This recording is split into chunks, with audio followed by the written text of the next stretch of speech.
Hello and welcome back to another episode of My Opinion That Nobody Asked For. My name is Chelsea. If you're new here, if you're not new, welcome back. I appreciate you. Thanks for coming back. Like, subscribe, comment, follow me on Instagram, TikTok, Twitter, all over all social media. I am at CCsuarez. That'll all be linked down below and on the screen right there. I recently did a video with my friend Sloan on his channel. He is amazing. He is just the best. You would not believe the audacity of some people saying that I am giving them Trisha Paytas vibes. That is an insult. That is not okay. If you do not know who Trisha Paytas is, they are a goddamn mess. Trisha Paytas is someone that we can consider a YouTube OG, really, who somehow is still here. Just due to the fact that she will not let herself be canceled. And you know what? I can respect that. I do, however, not respect their content. The milking of the gross behaviors and the views. If you're wondering, why are you not saying she? Trisha Paytas does identify as they, them, and then also she, her, but pretty sure they have said that they prefer they, them. She goes back and forth. It is very, very confusing. But of course, I want to be respectful. And of course, this is all my own opinion. You're allowed to like whoever you like on the internet. I'm allowed to like whoever I want. I'm also allowed to dislike whoever I want and talk about it. If you want to talk about whoever you dislike, make your own channel. Go for it. Go for it. That's cool. But I typically talk about things that I find are unethical. Now, Trisha Paytas has been on the internet for decades at this point. Trisha Paytas essentially invented the internet. If not the internet, then she definitely invented the good old crying on my kitchen floor, having a meltdown, filming it, not really editing it, and putting it on YouTube for money. I personally think it is very damaging and harmful to not only others, but specifically yourself, to put all of your meltdowns out there and profit off of it. Trisha Paytas has been doing this for years and years and years, and clearly she knows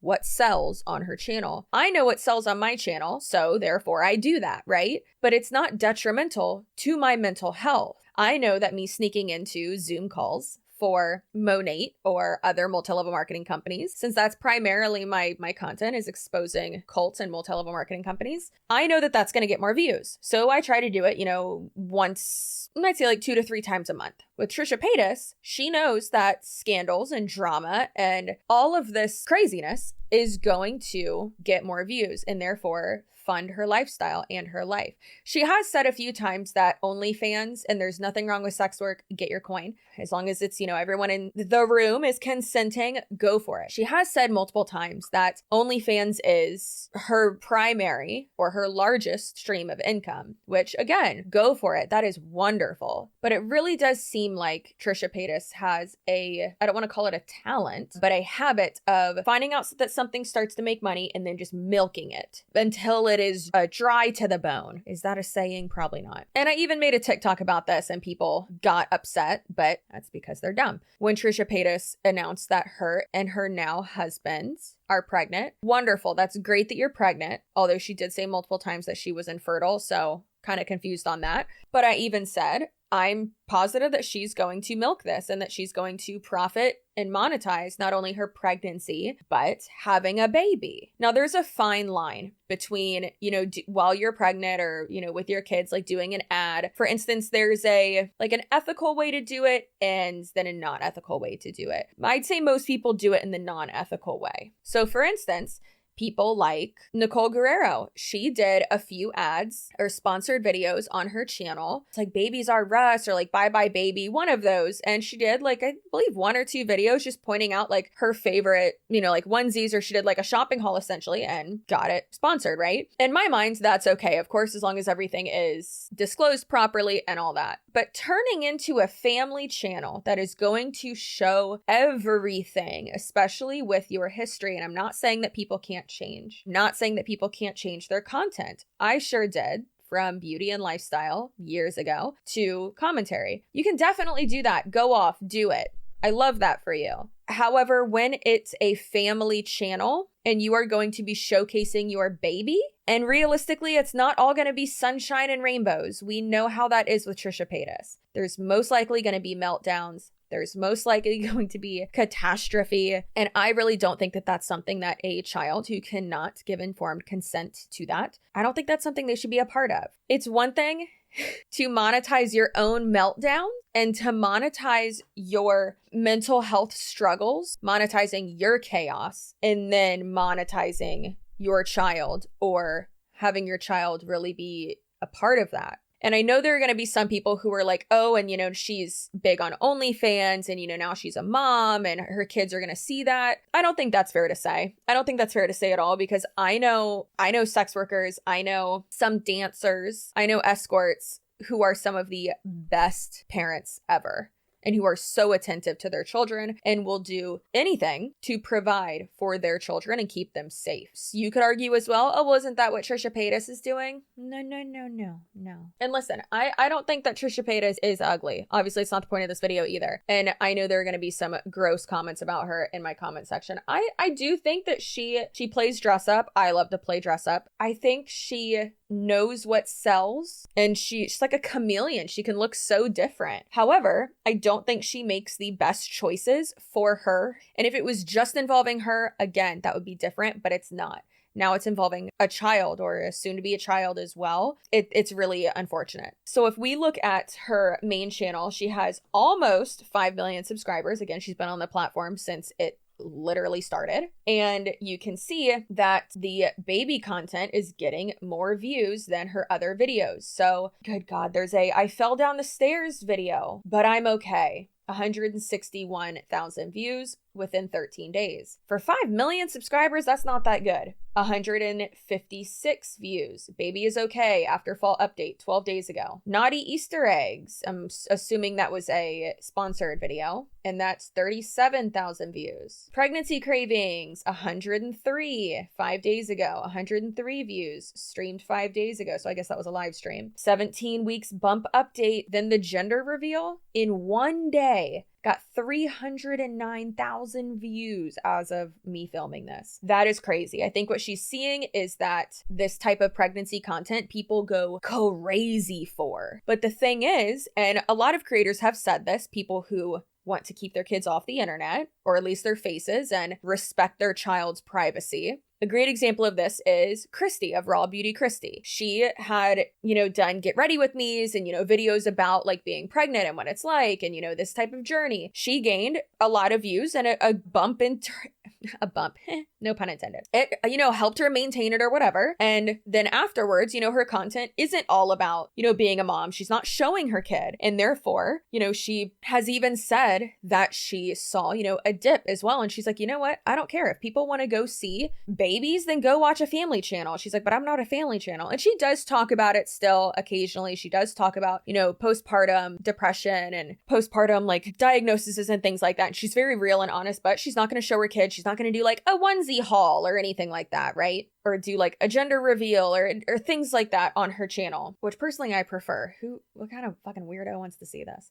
No offense if you like this type of content, but what I'm thinking is happening, or has already clearly happened, is that she saw that clearly this is what's going to get her more views. For instance, live ASMR, actually hardly 80,000 views, and it was a month ago. And then I'm assuming like the next day, old wives' tale gender reveal, 128,000. So it's clear like what is getting more views for her, and clearly gets that, which is very sad for not only her kid, but her as well. Now on the Paytas Hackman, I'm sorry if I'm saying her husband's last name wrong, 1.4 million subscribers already. I think this was like her vlogging channel to begin with, or I don't know what this channel was. Typically, if you go back in Trisha's videos, like you can see all the craziness. Okay, this was her vlog channel. That's why it has so many subscribers already. I was like, what the hell? What's happening? It seems like she's uploading to it pretty like constantly, but it seems like it is more of like background stuff and vlogs and things like that. The other one is more like sit down videos and a little bit more like produced, which pretty well known that Trisha Paytas does not like have her videos like produced, but